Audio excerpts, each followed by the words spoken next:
One of the things that I wanted you guys to learn tonight is a little bit about Orion and what he's going to be doing. I'm going to kind of give you a quick overview because we have some new people here that may not know. We have 4 missionaries that have been launched out of this ministry, which is really a great ratio when you run about 45, 50 people. Not all at the same time, but we have about that many on the database. But we've got 4 people that have been on the mission field in the last year, and it's really cool because 3 are talking about doing it full time, and Orion is one of them. And just for those that may not know, I want to talk about the first 3. Then we'll talk about a little bit about Orion. I'll ask him some questions so we can get some information. And the reason why I do this is because whenever we talk periodically throughout the year about some of these young adults that may be gone, you'll have a name with a face. Because as a community, I want us to not only just pray for them, but also to financially send money to them, cards, just things like that. Because some of them, actually all 4 of them, will be in places that are remote. And there's not very many people around, and they're talking to people that they may not even know their language. So the first person I believe we're going to show here is Sarah. Sarah was in Zimbabwe, just got back. She actually just graduated from college. She is looking at going back on the mission field, back to Zimbabwe, to be a doctor. That's what her aspirations are. But in between that time, she's not only going to be, working and studying to do that, but she's wanting to go back and forth and be able to help with just even the medical background that she already has. Kendra, who you'll see second, is actually in a different area of Zimbabwe. And Kendra's the I was going to say the black girl, but most of the people in Zimbabwe is black. But she's the girl there with the white shirt. But Kendra right now, she is back home in Pennsylvania, and she's raising finances to be able to go back. She also is looking at launching full time. And she told me last time that we spoke, when she gets enough money, she's about 65, 70% funded. Once she's 100% funded, she's going to launch. So there's a good possibility when she went back home that she could have gotten a lot of that money put together so that she could launch. Thirdly, some of you guys know, just a month ago, Ricky, he left. He is in in New Zealand right now. And we don't see Ricky. We're looking. Oh, okay. Technology. There's Ricky. That's a picture. He actually sent that the day he got to the YWAM base. He's with Youth with the Missions, which is really a cool organization. I've worked with them, been on 3 of their trips. Ricky is going to be gone for 2 years. Ricky will basically go and finish climbing school. He's going to do a DTS in New Zealand, and he's going back to Nepal. And he will be ministering that's where he is in Nepal. And he'll be ministering to all those people that like to climb into thin air, which is really kind of cool. So whenever you hear about them, whenever we talk about them periodically, like I said, we'll put their pictures up. We'll pray for them. They actually, I started something probably a year ago, maybe 2 years ago, called Mosaic Abroad. And what that is anybody who leaves here and goes wherever. Like I know Jack is here. Jack goes to school at an academy, a military academy. We had some of the other guys, Haley, Elise, were off in college.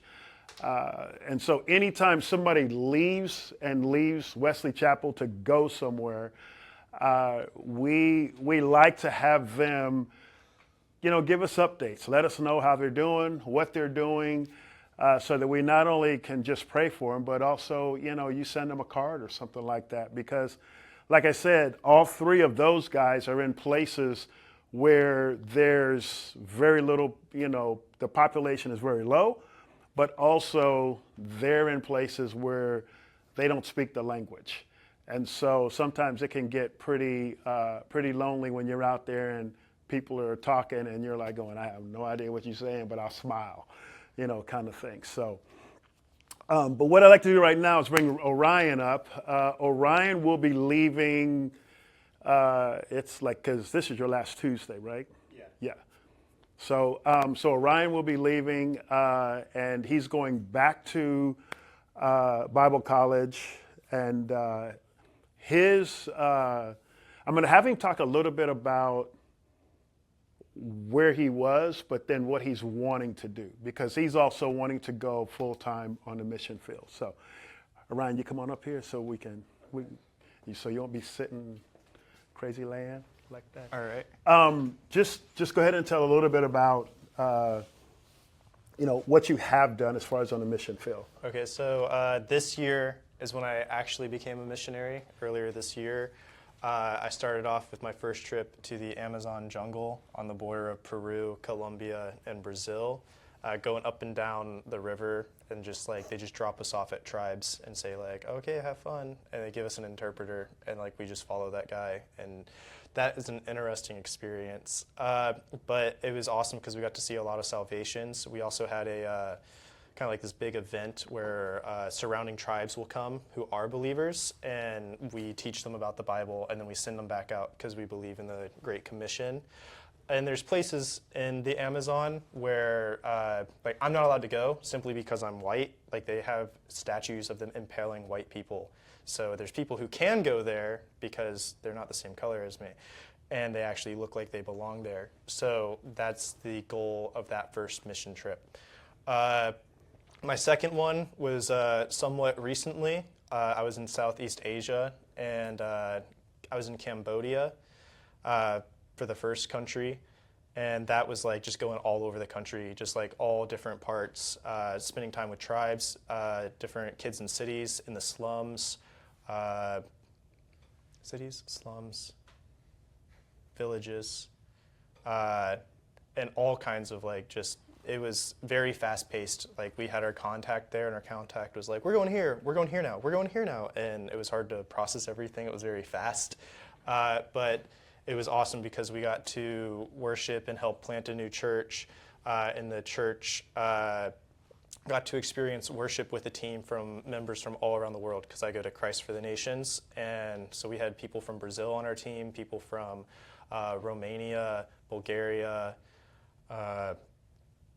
Chile, El Salvador, just all over the world, just on our team. So when everybody comes together and worships, it's very special because you can see just the diversity there and just unity of the world coming together to worship God, the one true God, so Jesus. Cool. And then another country we went to was Thailand. I can't really talk too much about what we did in Thailand, just because our contacts asked us not to. But I did get to meet other people in Thailand, and become friends with them, and they want me to go back and work with them. So when I go back to school, my plan is to finish up school and then save up and start going to Thailand to become a full-time missionary there. That's the current plan. We'll see how that goes, because on the missionary life, sometimes it's very random. You don't know what's happening. I didn't plan on going to the Amazon. I was just hey, come to this meeting, and I went to a meeting, and they scanned a QR code, and they were like, you're on the team, and I was like, what? And then I went there. But kind of I didn't plan on meeting these people in Thailand, but I got to meet them, and now they want me to come back. And it seems like an absolutely incredible opportunity, and we do all kinds of stuff. Cool question. So what's your preparation for going there? Because you talked about you possibly need to go to language school, you need to learn the language, or you're going to learn it there, or what's that look like? So I'd probably learn the language there because it's easier to learn a language when you're immersed in the culture. And we have some of our classes are mission based at the school, and the missions director he's very heavy on like learn the language, because when you learn the language, you aren't just like learning how to talk to the people, but you're learning a little bit about the culture. So like for example, somewhere like in India, like they're more direct with their language, and there's a high power distance.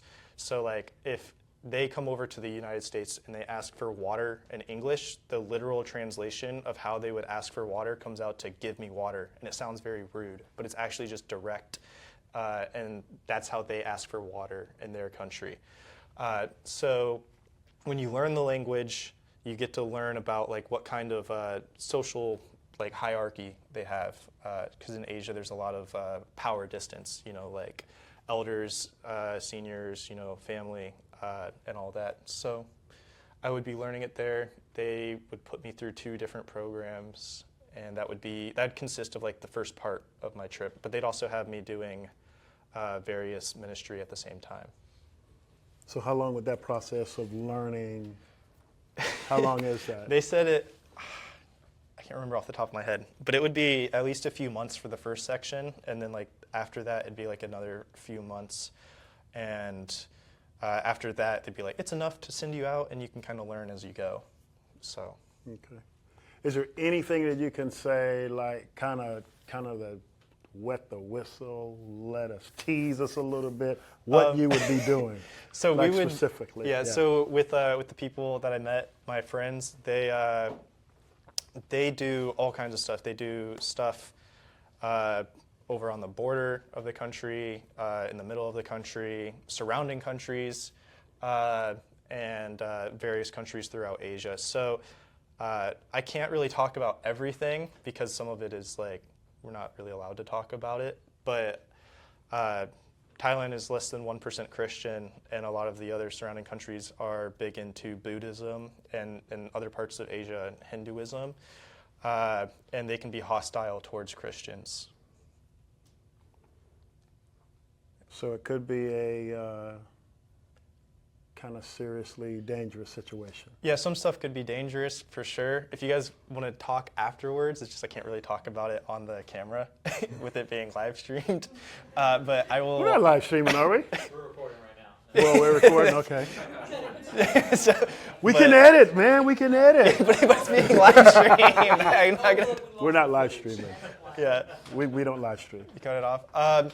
So I also went to. It's not live streaming for real. Not live stream, Okay. So another country I went to was Vietnam. And in Vietnam, it's communist, and you're allowed to be a Christian there, but it's like regulated. But if you don't speak Vietnamese, getting a Vietnamese, you can buy a Vietnamese Bible, but you can't get a different language Bible for like Hmong. So Hmong is a people group I would work with in Asia. They're a group scattered throughout Southeast Asia. And they're persecuted. So like if they want to go get water for their village and they find out that their village is Christian, they don't let them get water. So, which is crazy to think about, because like just for simply being Christian, you can't have water, like, you know. Yeah. So we smuggled Bibles in the Hmong language into Vietnam for them, and then we gave them to some guy, and he goes, whatever, he does his part in there. Don't tell my mom about this, okay? So we went from mom to the internet, you know, okay. Dude, do not tell my mom about this. But in Thailand, we would be doing. So I'd be working with the Hmong people in Thailand too, because they have them there. So I got to meet some Hmong people in Thailand, which was awesome.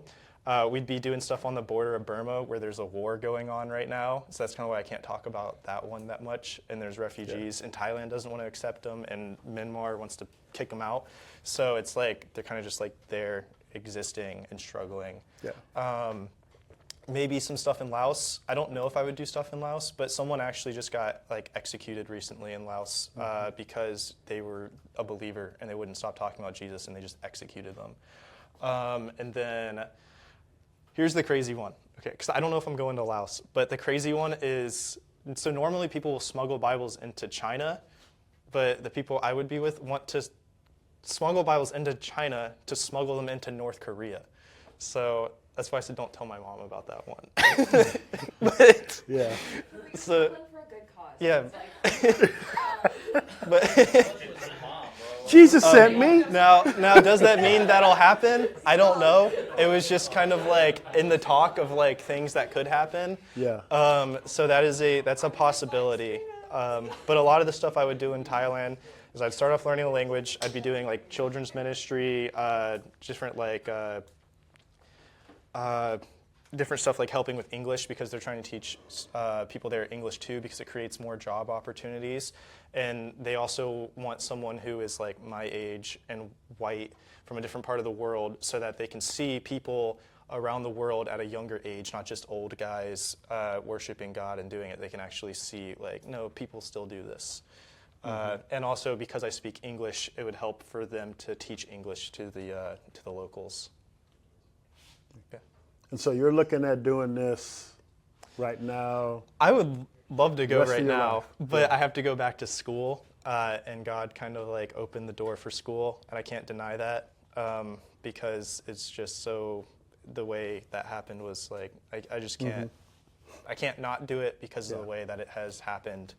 I didn't want to go back because I wanted to go back to Thailand, but I said, God, like if you can get the money for my sister before like this day, which is like $2,000. So I was like, I'll go back, and then it happened.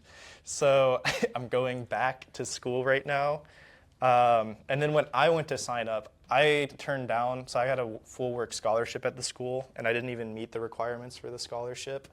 Like my GPA wasn't high enough, and they only give them to international students, and I'm not international, and my GPA is not high enough. But I turned it down to come home for the summer. Like I was on that, and then to renew it, so I turned it down to come home for the summer. And when I went to sign up, there wasn't even an option or anything. Like it just went through. Like I didn't have to pay at all for the school, and it says that like the scholarship. But I declined it. So when I go back, I'm not gonna be like, hey, where do I have to work? Because I declined it, and I don't want to work for the school. But when I saw that there wasn't an option to pay, that really threw me off because I was like, what just happened? You know, like this isn't something that should be happening right now. Yeah. I will say, Pastor Joel and I both graduated from the Bible college that he's attending. And the scholarship that he's talking about only goes to very small group of people. And like he said, it only goes to internationals. And you do have to have pretty much a high GPA. And when he told me that he got that scholarship and it was a full, basically paid for everything. It did pay for everything. Yeah, Right. I told him, I said, bro, you're supposed to be there. There's just no way you can deny that. Because normally the scholarship really, it doesn't pay for everything. It only pays for the tuition and some of the books. It doesn't pay for activity fees and stuff like a bunch of other stuff that he got. And I was totally floored. I was like, I cannot believe, because I scraped my way through school. Yeah, No, but yeah, it's really, for him to be there, it's 100% God.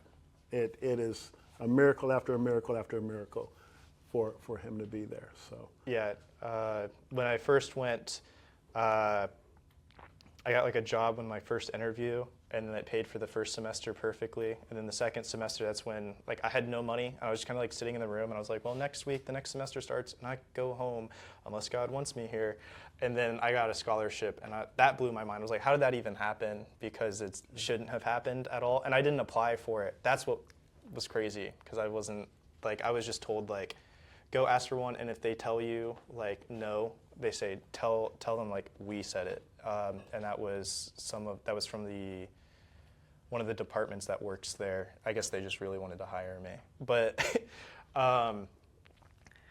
yeah. So that happened, and it pays for the housing, the food, and the classes all like. But I don't see any money like come into my account.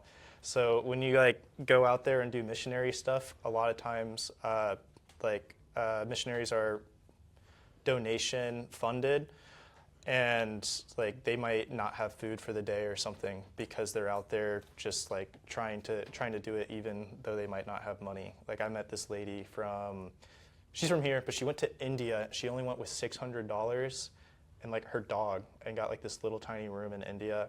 That's all she had, and because she believed that God like wanted her to go to India, and she ended up like making friends, and then like the friends gave like furniture, and then now she like met this man that's like rich, and now she's like living in a mansion, and she went there with $600 and slept on the floor for like the first however long. I'm not gonna say that happens to everybody, but it is very interesting. Like they tell us all kinds of missionary stories. Like there's this guy who went to South America like right after graduating from school, and he like didn't have food, and he's praying for food for the day. And he's like, God, give me my daily bread, and a chicken like walks up in front of him and poops an egg out, and then like there you go, there's his food. So like Poops an egg? yeah, I don't know. It did the it did its It thing. did its thing. But yeah. So, but for Thailand, I'd have to raise a lot of money, but I haven't started on that yet. And I also am wondering if I'm going to, I'm thinking about working for that just because, just for that specific one. I'm kind of, that's what I'm leaning towards. So, Now, are you gonna do another short-term summer trip, or are you just gonna I have no idea. try and launch your? Okay, cool. Because cool. they'll announce more trips when I get back there. Yeah. Like I had a chance. I had a lot of different trips that I could have gone on this year. Like I could be on another one right now, but like the team that I went to the Amazon with, they went to Pakistan, or they're going. They might be in Pakistan like right now actually, but so that was another option. And then there's one to Japan that's being rumored about, but I'm not going on that one because I'm going to go to school, and that's just so much money. So, Yeah. And also like there's a lot of like God's will that goes into it. Like okay, is this what I'm supposed to do? Is this not what I'm supposed to do? And seeing what happens. So he opened the door for the Amazon. There's no denying that. Like I couldn't deny that. Like I just randomly got put on a team, and it was a staff outreach, and I'm not even staff. I'm a student. So like it made no sense. But it happened, and then for Asia, it just happened, and then yeah. So I'll Cool. see for the next summer if I go on one or not. Cool. We're going to pray here in a minute for Orion, but one of the reasons why I wanted him to share was because through this journey, him and I have been talking, and I've always thought one of the things that we don't do in churches is we hear testimonies of what God does in people's lives, because those testimonies are things that we can grab onto and we can say, man, if he did it in his life or her life, God can do that in my life also. And so it's incredible what God's doing. Actually, him and Ricky both. How Ricky got to New Zealand is beyond me. It just was a God thing. And so periodically, we'll be showing clips. These guys will send, clips back. Some of you that are going off, I know Jack will be going back. They'll be sending clips of, what they're doing. I know Wes, Emily, Haley are going back to school. So we're going to, ask them to send clips, updates, whenever they're not going to be here, that kind of thing, so you guys will know where they're at. We can be praying for them. We can be lifting them up. And also, just like I said, sending cards or whatever. We'll have addresses that you can send stuff to them. Because sometimes, again, you're out there. I've been on shorter trips, 5-6 week mission trips, and sometimes you're out there, you're like going, nobody speaks English. Nobody. I'm the only person who look like me. Why am I even out here, kind of thing. And then you get a card or you get just a letter, and now we can text. But you get some kind of communication that says, hey, we're praying for you, or I'm thinking about you, or that whole kind of thing. So, but right now I want us to pray for him. I feel like we need to pray for discernment for him, because he's got some questions that God needs to answer and what God needs to lead him in. We know that the word tells us that the steps of the righteous are ordered by the Lord. And we know that God will shine his light upon our path and that he will direct us. And so we know that, and in knowing that, we know that we can have clear direction. And so I'm just going to pray over him. You guys can, if you want, pray along with him. You can reach your hand toward him, reach out, and we'll just close out this way. Father, we just thank you for Orion. We thank you for all that you're doing in his life. We thank you for how you're moving. We thank you for just the heart of missions that you've placed inside of him. God, we thank you that everywhere you will send him, you will provide finances, materials. You will provide whatever he needs. Father, I pray that you would link him with the right people.